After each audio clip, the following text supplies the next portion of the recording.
మీ అందరికీ నా హృదయపూర్వకమైనటువంటి వందనాలు.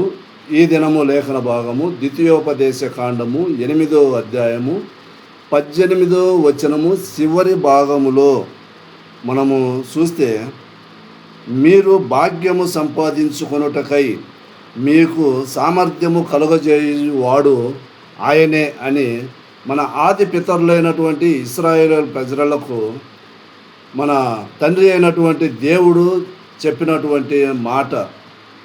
అయితే ఈ భూలోకంలో మనము నివసిస్తుంటున్నాము కాబట్టి మనకు దేవుడు, మన ప్రభు అయినటువంటి యేసు క్రీస్తు సెలవిచ్చే మాట ఏంది అంటే, మీకు భాగ్యము సంపాదించుకొనుటకు సామర్థ్యము కలుగజేసిన వాడు నేనే.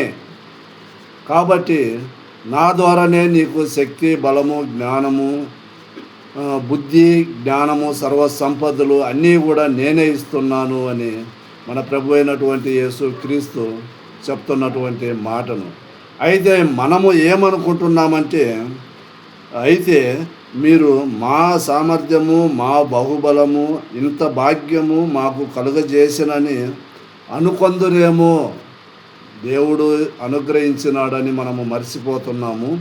ఇదంతా కూడా మా వలనే మేము సంపాదించుకుంటున్నాము, మాకు సామర్థ్యము, మా బాహుబలము మేము సంపాదించుకుంటున్నాము అని మనము అనుకుంటున్నాము. అందుకని 16వ వచనములో అంటాడు, తుదకు నీకు మేలు చేయవలనని నిన్ను అనుసుటకు శోధించుటకును నీ పితరులు ఎరుగని మన్నాతో అరణ్యమున నిన్ను పోషించెను. మనమల్ని అనిసేదానికి, మనకు బుద్ధి చెప్పేదానికి, ఇలాగూ శోధించేదానికి మన ప్రభు అయినటువంటి యేసు క్రీస్తు ఈ విధంగా చెబుతున్నాడు. అయితే మనము ఏం చేస్తున్నామంటే, మనకు బుద్ధి రావటం లేదు, మనకు ఏంటంటే అనుసుకోవటం లేదు. నా అంతటోళ్ళు లేరు, నేనే సంపాదించుకున్నా, నాకు ఆస్తి ఉన్నది, ధన సంపదలు అన్నీ కూడా నాకున్నాయి అని మనము ఎర్రయ్యూగుతుంటున్నాము. అయితే మన పితరులైనటువంటి వారిని అరణ్యములో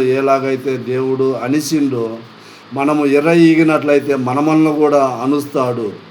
అందుకని మనము ఆ విధముగా మనము అనుకోకుండా, మన మనస్సున కూడా అనుకోకుండా, మన మదిలో కూడా అనుకోకుండా దేవుని యందు భయభక్తులు కలిగి, మాకు సామర్థ్యము కలుగజేసిన వాడు నీవేనని 18లో అంటాడు, నీ దేవుడైన యెహోవాను జ్ఞాపకము చేసుకొనవలేను.